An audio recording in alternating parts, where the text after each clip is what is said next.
جو ریاست مجرموں پر رحم کرتی ہے وہاں کے بے گناہ لوگ بڑی بے رحمی سے مرتے ہیں۔ رعایا حکمرانوں کے نقش قدم پر چلتی ہے، جیسی رعایا ہوگی ویسے حکمران مسلط ہوں گے۔ توبہ کرنے والوں کے ساتھ بیٹھا کرو کیونکہ وہ سب سے زیادہ نرم دل ہوتے ہیں۔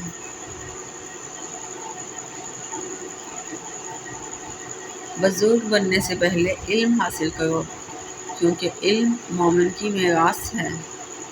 اچھے لوگوں کو آزمانے کی کوشش نہ کرنا کیونکہ اچھے لوگوں کی مثال ہیرے جیسی ہے، جیسے جب تم انہیں ٹھوکر مارو گے تو ٹوٹیں گے نہیں لیکن پھسل کر تمہاری زندگی سے دور چلے جائیں گے۔ کم کھانے میں صحت ہے، کم بولنے میں سمجھداری ہے اور کم سونا عبادت ہے۔ مجھے اس دن سے خوف آتا ہے جب کفار اپنے باطل پر ہونے میں فخر محسوس کرنے لگیں گے اور مسلمان اپنے ایمان پر ہونے میں شرم محسوس کرنے لگیں گے۔ جس نے رب کے لیے جھکنا سیکھ لیا وہی علم والا ہے، کیونکہ علم کی پہچان عاجزی ہے اور جاہل کی پہچان تکبر ہے۔ ایمان کے بعد بڑی نعمت نیک بیوی ہے۔ نیک عورت سب سے بڑی نعمت ہے۔ جس کی پرہیزگاری کم ہو جاتی ہے اس کا دل مردہ ہو جاتا ہے۔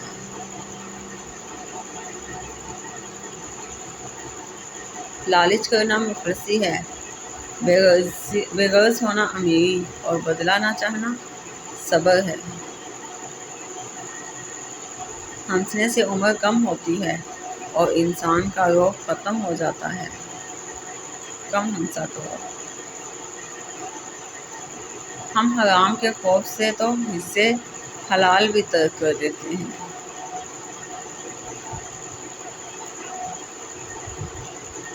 جو عیب سے آگاہ کرے گا وہ دوست ہے اور جو منہ پر تعریف کرنا گویا ذبح کرنا ہے۔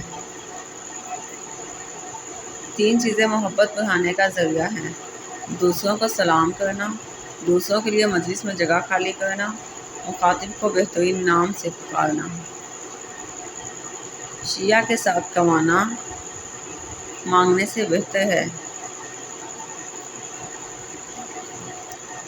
بڑھاپے سے پہلے جوانی اور موت سے پہلے بڑھاپا غنیمت شمار کرو۔ تنہائی برے ہم نشینوں سے راحت ہے۔ بری صحبت سے تنہائی بہتر ہے۔ جس عالم کو دیکھو کہ وہ دنیا سے محبت رکھتا ہے تو دین کے معاملے میں اس پر کبھی اعتبار نہ کرو۔ جو شخص خود کو مقام تہمت سے الگ نہیں رکھتا وہ بدگمانی کرنے والوں پر ملامت نہ کرے۔